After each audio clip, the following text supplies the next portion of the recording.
Bem-vindos ao meu canal de desenvolvimento de jogos. Hoje eu vou mostrar um jogo simples, feito do início ao fim dele. Eu espero que vocês gostem do vídeo, então curtam, compartilhem e se inscrevam no canal. Então, bora pro vídeo.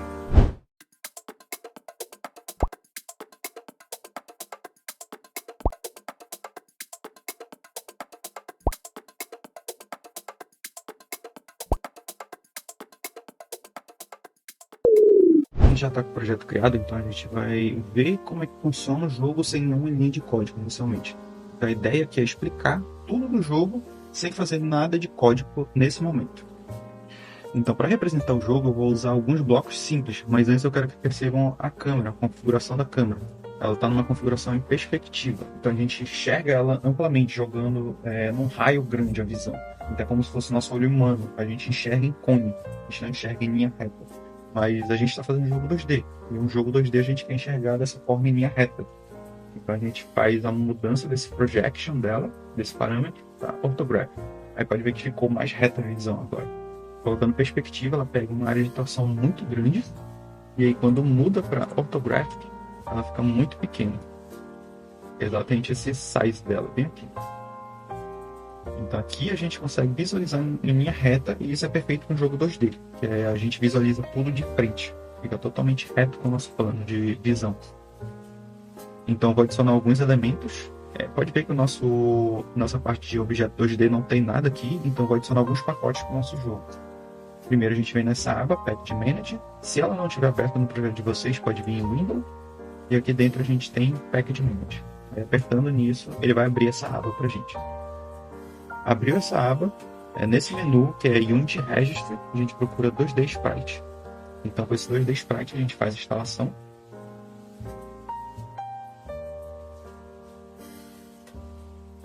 Já fez a instalação do 2D Sprite, então já pode ver que adiciona outros elementos aqui no nosso 2D Object, e aqui eu vou usar esse Sprite. Então eu vou usar algumas coisas para representar o nosso jogo. Pode ver que ficou essa visão amarela por causa dessa cor, ela estava como não inicializado, então ele armazenou esse fundo amarelo. E a gente pode botar uma cor sólida ou o Skybox, que é o nosso céu do jogo. Então a gente tem uma configuração padrão de céu, que é essa na Unity. Mas como é um jogo 2D, a gente vai usar uma cor sólida. Vou colocar um fundo branco, nosso fundo do jogo, e adicionar alguns sprites para representar o funcionamento do nosso jogo. Primeiro que olhem aqui nessa aba Xcene. Nessa aba Xcene a gente consegue visualizar o que a câmera está enxergando dentro do nosso jogo. É tudo que está nessa área, bem aqui. Então vou adicionar um cubo. Esse square, um quadrado na verdade. Vou zerar os elementos dele, o botão direito, reset, ou pode vir nos 3 pontinhos, reset. Aqui ele está bem no centro, mas como ele é da cor branca a gente não consegue enxergar. Eu vou botar um fundo preto para ele. Ele está bem aqui, bem no centro do nosso jogo. Aqui não parece que ele está no centro por causa da câmera, que está um pouco deslocada para cima. Então eu vou zerar a câmera, então agora ele está bem no centro. Então square, e a gente consegue movimentar o eixo Y dele. Esse preto eu vou usar para representar o nosso chão do jogo. Então vou deixar ele na posição menos uma escala 4 no eixo Y. E o valor menos 5 na posição Y dele. E a escala no eixo X eu vou fazer que ultrapasse o tamanho da câmera. Então eu vou adicionar esse valor 22. E a gente já passa o tamanho da câmera. Pode ver que ele ocupou totalmente a nossa câmera do jogo. Ele está indo para fora da nossa câmera. Essa parte preta vai ser exatamente o nosso chão do jogo. E aqui eu vou adicionar um personagem. Vai ser um objeto 2D e vai ser uma cápsula. Eu quero usar uma cor azul para essa cápsula. Quero zerar as posições e vou deixar que ele importe nesse chão. Valor menos 2 no Y. A gente tem a nossa cápsula. E agora eu vou adicionar um item que ele deve ficar coletando. Vão ficar caindo itens e o personagem deve ficar coletando. Ele não pode deixar encostar no chão. Então para isso eu vou adicionar outro objeto. Um sprite 2D, um círculo. Eu vou adicionar uma cor vermelha. Vou zerar a posição, mas a escala dele eu quero que seja um pouco menor. Então pode ver como é que ele ficou. E eu quero que ele inicialize na realidade de fora da tela. Porque se ele aparecer bem aqui na tela, vai ficar algo estranho. É como se ele simplesmente surgisse na tela e começasse a cair. Então isso é estranho. Faz muito mais sentido para um jogo ele iniciar de fora da tela. Ele está numa posição alta aqui. E ele começa a cair. Porque ele realmente está caindo de fora da tela. Então faz muito mais sentido. Então eu quero deixar ele nessa posição fora da nossa visão da tela, que é para ele poder exercer uma gravidade e cair no nosso jogo. Tá. Agora a gente já tem a ideia básica de como é que funcionam os elementos do nosso jogo. Então a gente também tem a movimentação do nosso personagem. O nosso personagem vai poder movimentar no eixo X, para a esquerda, para a direita. Eu quero adicionar uma limitação, então ele vai andar mais ou menos até esse ponto e voltar até mais ou menos esse ponto. Então ele vai até menos 7.5 e vai até 7.5. Esse range é que ele atende no eixo X, né? Por onde ele consegue andar. É de menos 7.5 até 7.5. E já esse círculo onde vai cair, ele vai cair entre menos 6 e 6. Então é uma boa distância já para ele cair, entre menos 6 e 6. Estou deixando ele com esse valor zerado, só para a gente ter de referência. E agora eu vou fazer a parte de colisões do jogo. Então basicamente esse jogo todo é colisão. Então é só questão de fazer o objeto cair e identificar com o que ele colidiu. Se for o personagem, ele vai pontuar. Se for o chão, então é game over. Acabou o jogo, porque o objetivo do jogo é coletar todos os itens que caem. Então, para isso, eu vou começar a adicionar as colisões do jogo. Então, a primeira é o do nosso chão, eu vou chamar de round, vou renomear o nosso objeto. Aqui eu vou renomear a cápsula do nosso player, o círculo do item. O chão é um simples box collider 2D. Então, eu já tenho aqui escrito collider 2D. E a gente tem esse box collider. Então, já tem um colisor aqui no nosso chão. No player, ele usa uma colisão de cápsula. Então, eu vou adicionar o Capsule Collider 2D.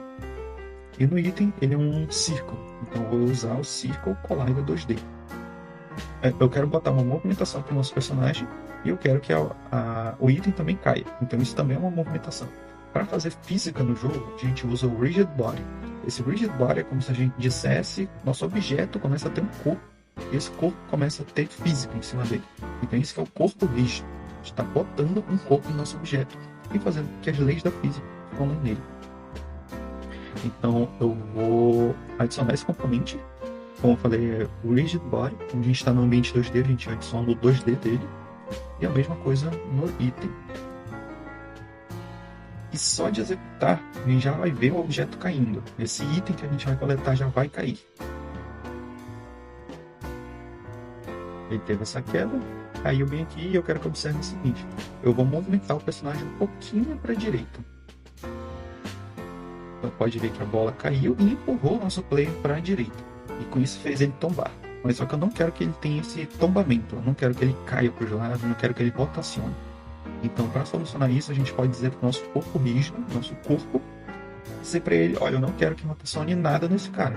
Então eu travo a rotação dele no eixo Z e a partir disso ele para de ter essa rotação para os lados. Agora que o jogo funcionando, pode ver que caiu. Eu vou de novo movimentar só um pouco para a direita. Movimentar um pouco para a direita, caiu e ele não tombou com o movimento da bola que estava aplicando força nele. Então funcionou perfeitamente essa lógica.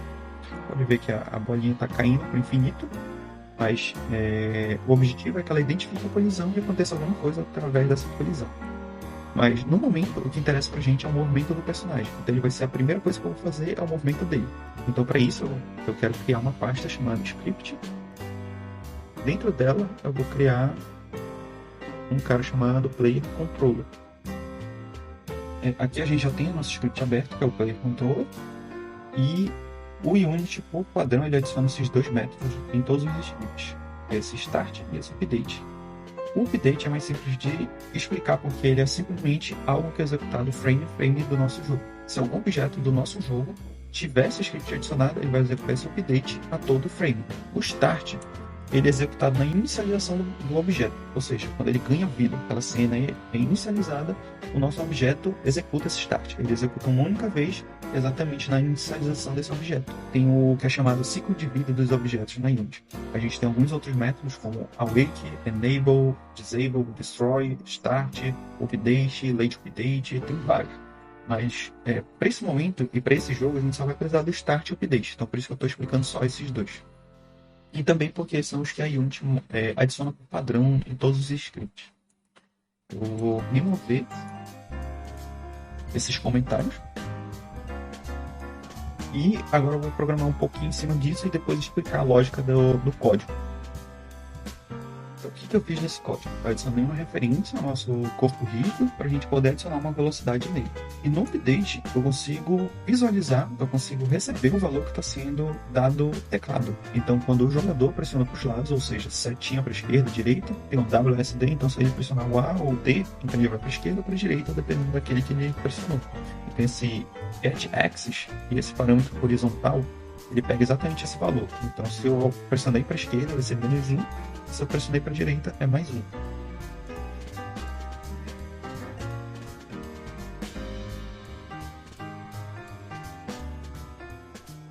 Então, agora com o personagem selecionado, eu arrasto esse script para dentro dos componentes dele. E pode ver que ele está com um cara vazio bem aqui. E ele está pedindo um rigid body. Para fazer essa parte, basta a gente selecionar esse rigid body, segura com o botão esquerdo nele e arrasta para dentro dessa área. Então aqui a gente já consegue fazer esse movimento do nosso personagem. Pode ver, mas só que o movimento está muito lento. Isso daqui não está legal ainda para o jogo. Se tiver muito na direita, a bolinha cair para a esquerda, a gente não consegue mais pegar essa bolinha porque está muito distante e a velocidade do personagem está muito baixa. Então, para solucionar isso, a gente adiciona um parâmetro de velocidade e multiplica o nosso valor que vai receber do teclado por essa velocidade. Então, o input vai ler entre menos 1 e 1. E se a gente multiplica por um valor, então ele só vai multiplicar isso. Então, se estava 0.5, a gente multiplicar por 5, ele vai para 2.5. Se ele estava 1, o valor dele, então a gente vai multiplicar por 5, ele vai para 5. Então, assim por diante. Então, ele aumenta a velocidade conforme esse parâmetro que a gente está passando, que é o speed. Então, com o nosso personagem selecionado, apareceu esse parâmetro speed que a gente pode modificar. A gente tem uma velocidade boa, mas eu quero ajustar um pouco ainda. Eu acredito que esse valor de 12 é o suficiente. Se a gente estiver no canto direito da tela, acho que consegue chegar no objeto no canto esquerdo, mesmo assim. Eu vou parar a execução, mudar esse valor para 12 e o nosso script do personagem já está ok. Agora eu vou fazer o script do nosso item. Então, quando ele cair, eu tenho que identificar com o que ele colidiu. Então, para isso, eu quero criar um script chamado item. Então, no nosso script do item, eu descartei totalmente aquele start e aquele update, porque para ele não faz sentido aquele valor. A gente já tem um método para identificar colisão dentro da Unity. E esse método é um collision enter. A gente tem alguns outros, eu vou mostrar rapidinho isso. Então a gente tem esse collision enter, um collision exit, um collision state e a gente tem a parte 2D dele. Esses que não tem 2D escrito no final são uma parte 3D, a gente usa ele no geral. E aqui eu faço uma identificação se o que ele colidiu foi o player. Então eu pego a colisão, o collider dele e comparo se a tag dessa coisa que ele colidiu é o player. Se é o player, significa que foi o objeto deve ser destruído, porque pontuou. Se não, deve acontecer o game over do nosso jogo. Então agora eu seleciono o item e arrasta esse script para dentro dele. Pode ver que ele colidiu com o player, mas deu game over. Então, por que ele não foi destruído o objeto? Porque a ideia era que quando colidisse com o player, ele fosse destruído. Não que desse um game over no nosso log. Mas o que acontece? No nosso script está escrito que o objeto que ele está colidindo tem que ter essa tag chamada player. E o nosso player não está setado com isso ainda. Não está configurado com isso. Então essa tag nada mais é do que esse parâmetro na nossa Unity. Então a gente seleciona o objeto player e olha os tags dele e adiciona a player. Aí agora com o jogo rolando a gente vai ver o objeto caindo, colidiu, destruiu um objeto. Então aqui a gente já tem a checagem padrão acontecendo e a gente vai adicionar a lógica agora desses objetos caírem infinitamente. Então a gente vai fazer que um objeto caia um pouco mais para a esquerda ou caia um pouco mais para a direita. Então para isso eu vou criar um objeto, para isso eu faço esse create empty e de spawner. Vou zerar as posições e criar um script Então, o nosso script chamado spawner item fica dessa forma. A gente tem um game object que representa o nosso item que vai ficar caindo, aquela referência da nossa bolinha vermelha no jogo. A gente tem um range de menos x para x. A gente tem a frequência, ou seja, de quanto tempo vai se executar no spawn de um novo item. E a posição que o item deve inicializar lá em cima, que é a lei da câmera. Qual é essa posição final? Então, para isso, no método start, eu digo que há um método que vai ser invocado repetidamente. E aí, para isso, tem esse método invoke repeating. Nele, tem 3 parâmetros. O primeiro é o nome do método que deve ser chamado. O segundo parâmetro é quanto tempo de espera para acontecer a primeira execução. E o terceiro parâmetro é de quanto em quanto tempo vai acontecer esse método. Então, são esses 3 parâmetros que esse método utiliza. E como ele fala, ele diz que vai chamar esse método spawn. E esse método spawn é exatamente esse método aqui. Então, para isso, ele sorteia uma posição em x, que vai de menos range x até range x. Então, se eu passar o valor 5, ele vai de menos 5 a 5. Ele vai sortear um número nesse range. E a posição é para dizer qual a posição que vai inicializar esse objeto. Então, eu digo o x, o y, é o que eu passo por parâmetro aqui. Ele não tem importância para esse nosso jogo aqui. Então, por enquanto, a gente só vai usar esse valor 0 e é suficiente. E depois disso a gente deve dizer o método instantiate, que é para exatamente criar esse nosso objeto. Então, instantiate, a gente diz o objeto que vai ser criado, esse prefab. O segundo parâmetro é a posição que ele vai ser adicionado. E o terceiro é a rotação que ele deve ser adicionado. Esse quarteino.identity é a rotação padrão, uma rotação neutra. Então, é como se o objeto começasse na própria rotação dele. Então, a gente seleciona esse spawner item, adiciona o script nele e pode ver que ele está pedindo as referências. Então aqui eu vou adicionar o range de 5, a frequência de 3 e o y position de 7. E a gente também tem esse prefab, mas ainda não expliquei o que é esse conceito de prefab. O prefab é uma espécie de objeto que a gente tem como referência dentro da Unity para ele ficar reutilizando. Ele é algo que vai ser reutilizado, então por isso que a gente cria um prefab. Então, a gente cria uma parte específica para o prefab. E para criar um prefab, a gente pega algum objeto da cena e arrasta ele para dentro da pasta. No caso, eu quero um prefab desse item. Então, eu arrasto ele para cá. E eu posso deletar esse item da cena, no caso. Então, agora eu arrasto o prefab para cá. Então, arrastado, a gente já consegue visualizar o jogo rodando. Só para visualizar o que está acontecendo, de 3 em 3 segundos ele adiciona um objeto em algum lugar, cai.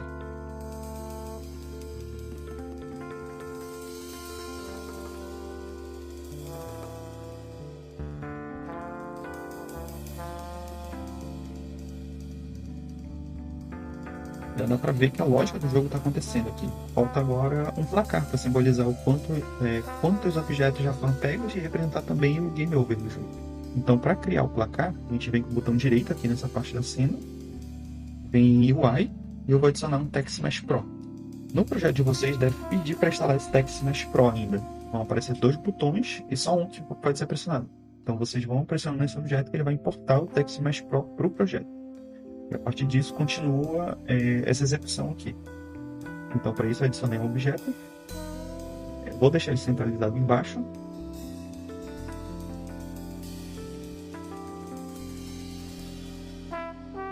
Deixar sem essa posição Y e vou deixar centralizado o texto. Vou aumentar 4 para que a gente tenha a nossa pontuação. E o jogo executando, a gente só tem um texto, não é atualizado. A gente não tem nada controlando ele dizendo que ele vai ser atualizado. Então, para solucionar isso, a gente cria um script específico só para pegar esse texto e manipular ele. Então, vou criar um script chamado Score Controller. Então, nosso script fica dessa forma. Tem o Score Controller, eu faço uma referência ao meu texto do Text Mesh Pro, que é esse tipo de texto dele. Eu manipulo um score local, que é só desse meu script, eu não deixo ele acessível nesse momento. E toda vez que for chamado esse método addScore, passando uma pontuação, ele adiciona a nossa pontuação e atualiza o nosso texto da tela. Então, no nosso canvas, a gente vem e adiciona esse script e passa a referência no nosso texto.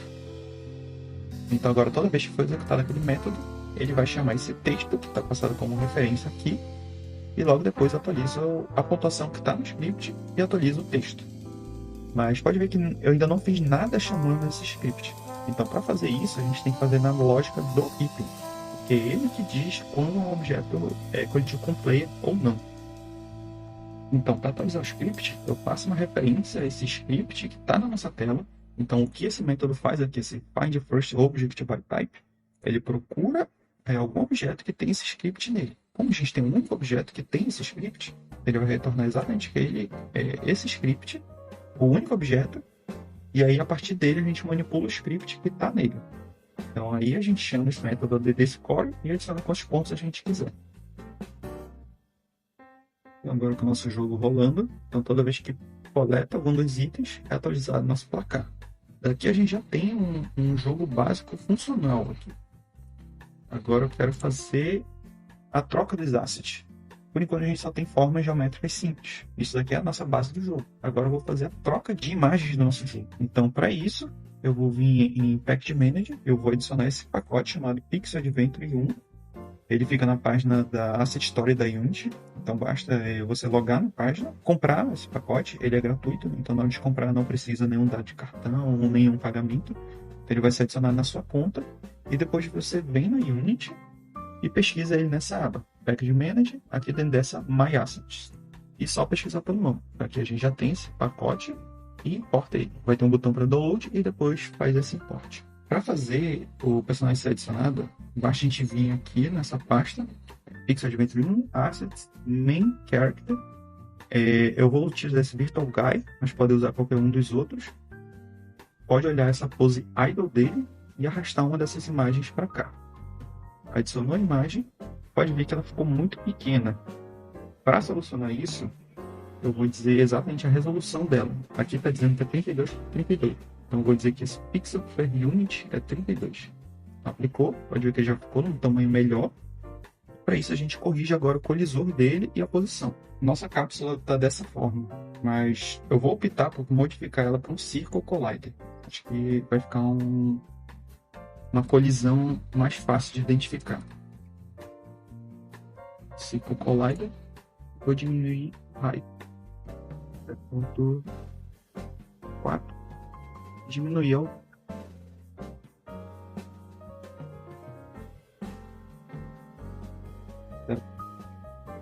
e pode ver que o nosso personagem ficou muito azul, mas isso é por causa da cor que a gente aplicou lá no nosso sprite original. Para isso a gente adiciona a cor branca e ele vai multiplicar pela cor branca, que seria o neutro dentro da Unity. Então tudo que multiplica pelo branco é sua cor original. Tudo que multiplica pelo preto fica preto. E aí ele está multiplicando pelo vermelho e pelo branco é a própria cor. Então aqui a gente já tem nosso personagem no jogo. Para isso eu vou adicionar um pouquinho mais de tamanho nele. 0.25, acho que fica ok. E a altura dele desce um pouquinho mais. 2.4. E o item, eu vou modificar o sprite dele. Para isso a gente vem em Prefab, Items, seleciona duas vezes o objeto, clica duas vezes no objeto e ele vai abrir o Prefab para a gente modificar o Prefab.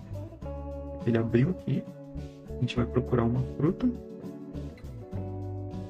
A gente tem a maçã, Apple. Seleciona essa da maçã, modifica para 32 e pronto. E também modifica a cor, então ficou muito avermelhado. Então deixa branca e pronto. Agora a gente já consegue visualizar melhor o jogo funcionando.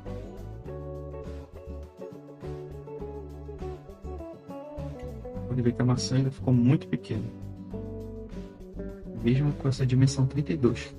Para a gente ter uma ideia melhor, basta pegar o prefab, arrastar ele para a cena e visualizar como que ele fica aqui dentro. Pode ver que aqui a gente deu esse tamanho dele. Vou adicionar esse tamanho 1 e vamos ver como é que ficou. O colisor dele está muito grande para o tamanho dele. A gente pode dar uma diminuída. 2, ok, e aumentar mais ainda o objeto. 5.5. E aqui a gente pode aplicar essas nossas alterações para o prefab. Aqui a gente só está modificando o objeto da cena, não é o prefab. Se a gente deletar isso, a gente vai ver que aqui não está aplicado esses parâmetros. Não está a escala correta e não está o raio correto. Então eu posso vir aqui, selecionar o objeto que é um prefab, selecionar essa parte de override e aplicar tudo. Se eu quiser ir aplicando um a um, eu posso vir nessas áreas que estão marcadas em azul, aperto com o botão direito em cima desse parâmetro e clico em Apply to Prefab. Aí eu vou aplicar no prefab diretamente esses valores. Como todos eles eu quero adicionar, então eu posso dar esse Apply All. Em Apply All, agora olhando o prefab, pode ver que os valores estão corretos agora. Posso deletar de novo esse objeto da cena e testar de novo o jogo. O jogo rolando, a gente consegue visualizar melhor. Então a gente já viu que o nosso personagem está se movendo, mas não tem nada refletindo que ele está se movendo, a não ser a velocidade dele, que ou ele está indo para a direita ou está indo para a esquerda. Mas não tem um movimento dele, a gente não percebe ele movimentando de fato, não tem uma animação dele movimentando. Então eu vou adicionar essa parte de animação e também vou fazer que o sprite dele fique rotacionado para a esquerda quando ele estiver andando para a esquerda, porque não vai fazer sentido ele estar olhando para a direita enquanto ele anda para a esquerda. Então, para solucionar primeiro essa questão da rotação dele, eu vou olhar o input que está sendo adicionado. Se o input for positivo, então ele olha para a direita. Se o input for negativo, ele olha para a esquerda. Então, o script eu modifiquei, adicionando essa referência do sprite do próprio objeto, e eu mando ele flipar no X. Então, ele vai rotacionar horizontalmente esse sprite. Se a velocidade estiver negativa, então ele flipa. Se ela estiver positiva, ele mantém a original dele, que é não flipar, no caso. Então, o nosso personagem já selecionado, expande o script do Player Controller e adiciona esse sprite render nele. Adicionou.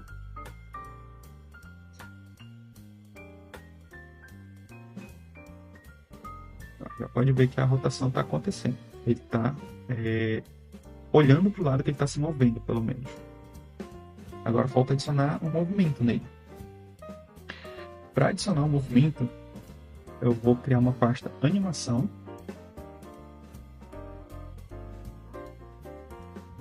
Adicionar um Animator Controller. Vou chamar de Animator Player. E arrastar isso para o nosso personagem.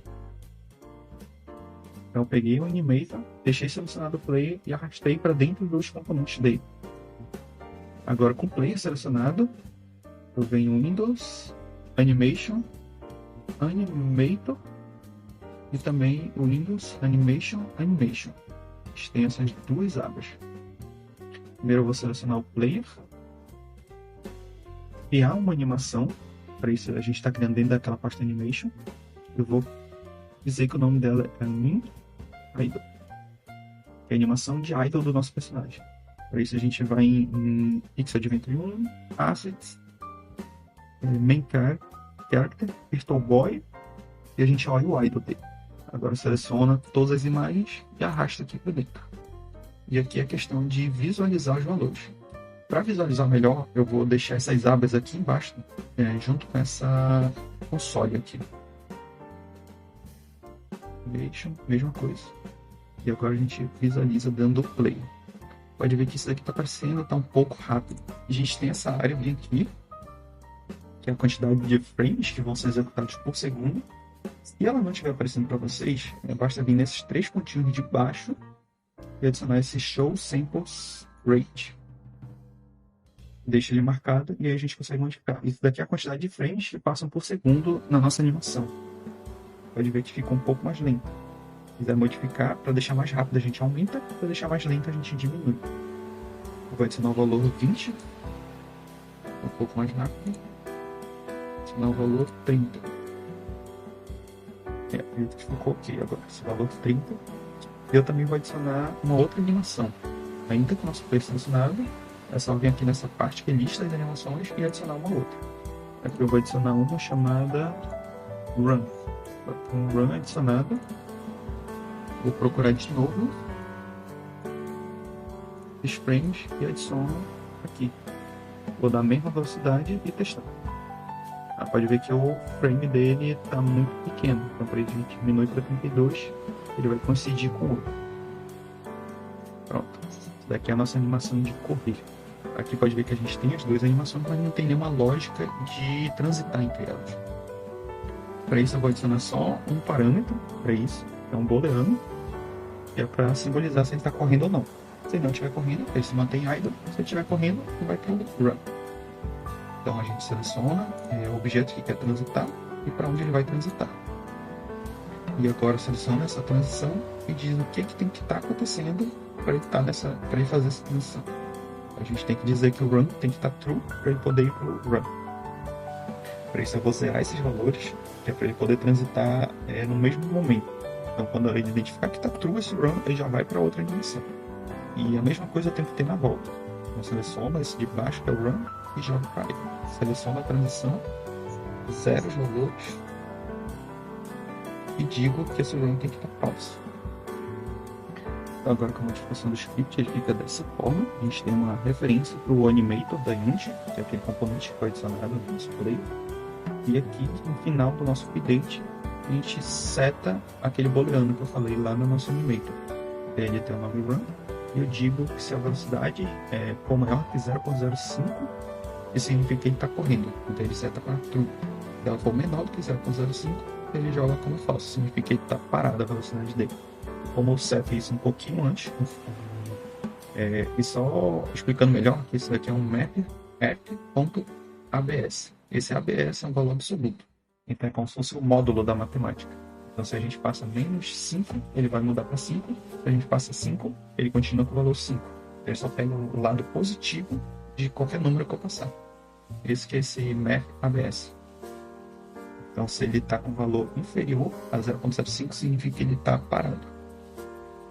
Agora com o nosso jogo, a gente deixa o play selecionado, arrasta o animator para dentro da referência dele e executa. Agora já dá para ver nosso personagem se movimentando no jogo com uma animação real. E pontuando. Agora eu vou adicionar um fundo de tela para o nosso jogo, que é esse padrão branco.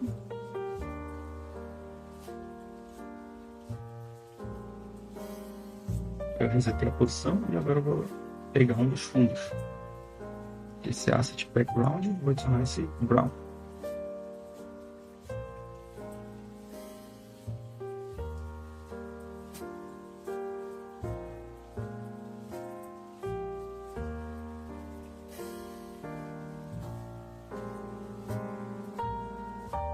Então, para solucionar essa questão do cenário, eu adicionei alguns objetos. Eu fui encaixando os sprites. A gente tem esse sprite de ponta, todos eles ficam nessa Assets Pixel Adventure 1 e dentro de Terrain. E a gente expande a segunda, eu deixei essa Pixel per Unit 16, porque o tamanho dos sprites é 16 por 16. E aí eu selecionei esses terrenos. Esse daqui é a ponta esquerda superior, então é esse terreno. Esse daqui é a ponta direita superior, então é esse. E esse daqui é o centro. Então todos esses daqui utilizam esse sprite daqui. E aí eu fui posicionando um a um. Começando no menos 8, menos 7, menos 6, 5, até chegar no 8 positivo. A mesma coisa nesses de baixo, mas esses de baixo eu uso esse outro terreno. O da esquerda é esse daqui, os do centro são esse outro terreno e o da direita é esse outro. Então eu criei esse outro, posicionei o eixo Y corretamente para cada um. E a mesma coisa para esse outro terreno. Eu dupliquei esse primeiro e joguei um pouco mais para baixo. E o terreno que a gente tinha antes, aquele ground, eu só desativei o sprite dele. O colisor dele ainda continua funcionando. Vai ver que tem esse quadrado. E agora eu quero adicionar os limites laterais para o nosso personagem não passar esse. Então eu vou adicionar esses sprites. Vou deixar na cor preta só para a gente conseguir visualizar. Adiciono aqui. Vou deixar 2 de largura e 20 menos 9.5. Pronto. Pode ver que a gente tem essas paredes invisíveis. Duplica e deixa o lado positivo. Adicionamos 2 o Box Collider e desabilita o sprite. Então agora quando o nosso personagem se movimentar, ele só vai conseguir se movimentar nesse limite. Ele não vai passar desse limite. A gente não consegue passar mais ele.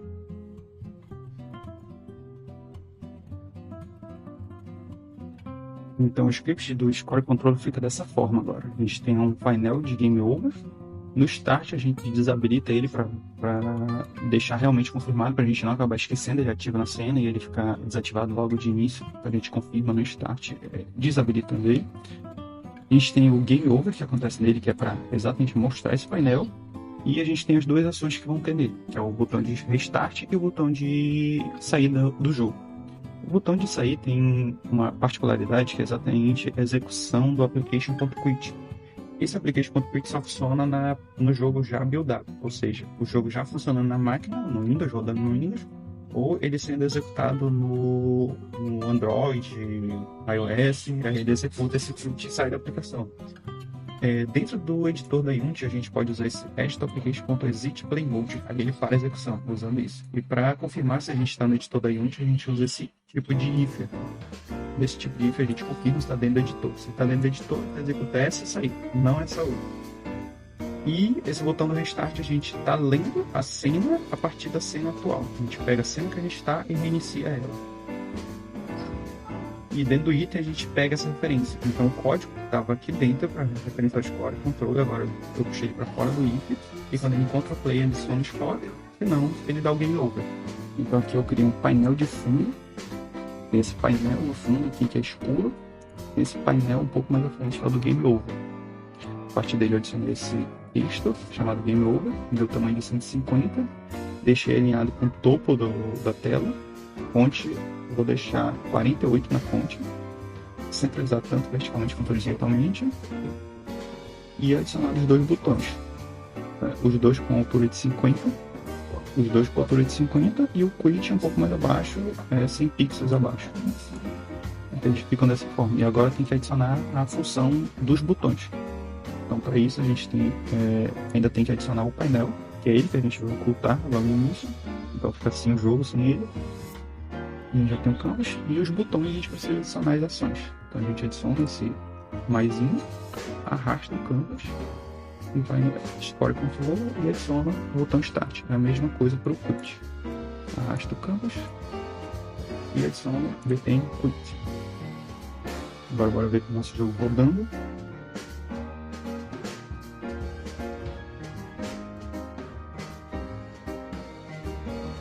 O painel mostrou. A gente retorna para o jogo. O único problema é que o jogo continua executando enquanto está mesmo com o painel de Game Over. Para funcionar isso, a gente vai adicionar algumas coisas. Então, para solucionar isso do movimento, a gente adiciona uma variável local nesses scripts, tanto no player quanto no spawner. São eles que dizem se o objeto deve continuar não spawnando ou o personagem em movimento. Então, se o jogo se não foi dado game over, então ele continua fazendo movimentos, animações e tudo mais. E tem um método game over que é para simbolizar que o game over foi ativado. E a mesma coisa no spawner. A gente verifica no spawn se o game over já aconteceu. Se já aconteceu, ele não funciona mais. E um método só para simbolizar quando o game over acontece. E no item, quando acontece o game over, a gente ativa aquele painel e ao mesmo tempo dispara os dois game overs, tanto do spawner quanto do player controller. Nosso personagem continua o movimento, é porque ele precisa fazer um zero do corpo rígido. Então por isso a gente faz o linear velocity e joga o vector 2.0. Então, nesse momento ele para de se movimentar também. Agora ele não se movimenta mais, não spawn nada. E a gente para de se movimentar assim que o jogo o objeto é identificado com colisão com o chão. Aqui eu vou mostrar um detalhe que eu notei só depois de executar o jogo. Na primeira que eu executei, eu notei que o sprite do personagem estava oscilando. Alguns dos movimentos dele pegavam e outros estavam ficando transparentes, não estavam ficando corretamente. O que eu notei? Isso daqui é um problema da camada de renderização da nossa layer do sprite. O que isso significa? Lembra que eu falei a questão da profundidade da nossa layer? Então, se eu colocar o personagem mais para frente na câmera, a câmera consegue pegar esse personagem mais à frente. Eu vou mostrar a renderização, como funciona. A minha câmera está numa posição de -10. Isso significa que ela pega tudo que está à frente desse menos 10. Se eu posicionar meu personagem à frente, então, à frente do menos 10, então ele está conseguindo renderizar isso. E tem um limite de distância que a câmera consegue renderizar. Então, a partir de um certo ponto, ela já não consegue mais. Se eu diminuir muito além do menos 10, ela para de renderizar o personagem porque ela já está atrás da câmera. E assim por diante se eu for à frente. Mas só que o cenário está todo na posição 0. Todos esses sprites estão na posição 0. Então o que acontece? O jogo não sabe qual é a posição correta de renderização se todos estão na mesma distância. Então a gente tem o nosso background, que está no 0. A gente tem a nossa camada do terreno, que também está no Z igual a 0. Então, se a gente for olhar aqui, pode ver que a própria câmera da cena confunde. A câmera da cena confunde. Mas só que a câmera do jogo não está confundindo. Isso daqui é mais uma questão de sorte do que configuração da pessoa. Então, aqui está renderizando corretamente, mas poderia estar renderizando errado. Isso daqui é da máquina fazer essa configuração. Então, minha recomendação é ou puxa o terreno um pouco mais para trás, que é o que aconteceu nesse caso, ou pode pegar os terrenos, selecionar um a um e mudar essa ordem de layer aqui. Você seleciona um a um e todos eles modificam para 1, porque eles vão dar prioridade de renderização. E esses terrenos eu deixo no 0. Pode ver que eles estavam um pouco à frente. Eu vou adicionar na posição 0. Então agora não tem nenhuma confusão de renderização. Tanto a cena quanto o jogo estão renderizando corretamente. Mas o personagem ainda está naquela posição estranha dele.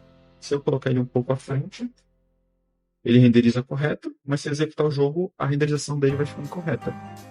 Pode acontecer de ficar incorreto.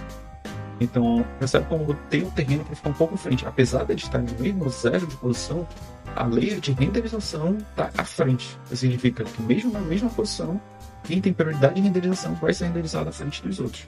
Isso é o que acontece nesse order em layer.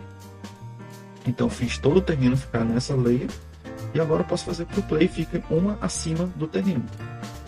Então dessa forma segura que o nosso personagem vai ser renderizado à frente de tudo, mesmo ele ficando na posição 0. Então agora a animação toda funciona corretamente. A animação, o movimento dele, a camada de renderização dele em relação ao restante está totalmente correto. Um outro detalhe que eu notei é exatamente o som do jogo. A gente não tem nenhum som tocando no jogo ainda. Então eu quero criar uma pasta chamada Sounds e agora eu vou baixar os sons do nosso jogo. O primeiro som que eu vou adicionar é esse de pegar item, esse de Game Over, que é quando o objeto colide com o chão, e a música do jogo. Então são esses 3 sons que eu vou fazer essa edição no nosso jogo. Vou baixar cada um deles. Para baixar nesse site, basta você estar logado e ele vai dar a opção de fazer o download do som. Eu vou deixar os links desses sons todos na descrição do vídeo, então não se preocupem em localizar por nome nem nada do gênero. Agora eu já arrastei todos os 3 sons para o jogo. Se quiser testá-los, basta abrir, selecionar qualquer um deles e tocar esse play aqui. Para fazer a edição do som no jogo, a música de background que está tocando, a gente vem com o botão direito, áudio source. Coloca play on wake marcado, deixa em loop e seleciona o som. Arrasta o som para cá e quando a gente tocar, ele já vai ser, quando a gente der o play, ele já vai ser tocado junto. Já está correto esse som. Agora a gente tem os sons do jogo. O som do jogo, todos eles são tocados dependendo da situação de colisão do nosso item. Então minha recomendação é fazer a referência deles no próprio item. Então aqui eu já tenho os meus 2 sons, a referência dos 2 sons no item. E eu toco o de coletar item quando a colisão é identificada com o player, e quando é identificada com o chão, eu toco a de derrota. Agora, basta a gente fazer a configuração no próprio prefab do item. Para isso a gente adiciona 2 áudios nele.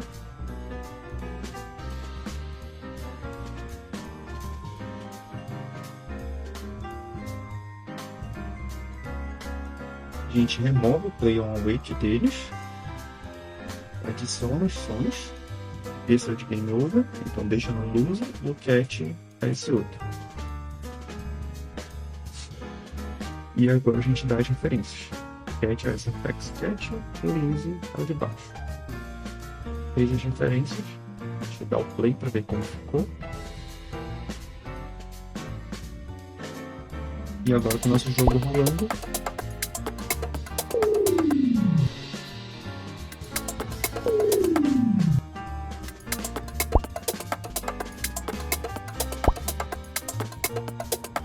a outra detalhe é que o sprite do item também pode acontecer dele ficar para trás do cenário em algumas máquinas. Então é melhor deixar ele nessa mesma camada 1, que é para garantir. Os sons, o que está acontecendo? O som está dependente do próprio item. Então, o que acontece é o som toca, mas logo depois o objeto é destruído de coletar. Então, por estar acontecendo isso, o jogo não está reproduzindo o som. Ele reproduz o início do som, mas como o objeto é destruído, o som não está saindo até o ponto que era para tocar. É isso que está acontecendo. Então, o de lose a gente consegue escutar, porque o objeto em si não é destruído, mas o de coleta do item a gente não consegue escutar porque o objeto é destruído antes da gente escutar totalmente o som. Então eu vou remover ele daqui e adicionar ele no próprio score. Vou adicionar essa referência e quando pontuar a gente faz o som.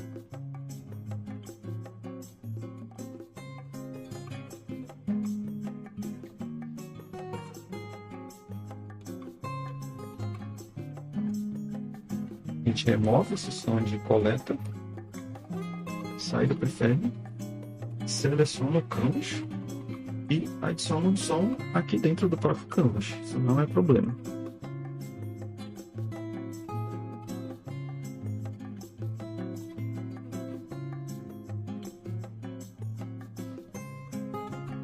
Então passa a referência desse som. Agora a gente executa de novo o jogo e agora executando o jogo a gente consegue notar já o som de coleta. O som de coleta, aqui quando perde, o som também toca normalmente. O som eu estou notando que o tom da música ficou um pouco alto. Então eu vou modificar esse som. Então eu vou fazer essa modificação desse som só para ele ficar um pouco mais baixo. Vou chamar SFX Music e diminuir o volume dele. Dividir pela metade. Pronto, agora dá para escutar muito melhor o som de coleta. E o de derrota também dá para escutar bem melhor agora.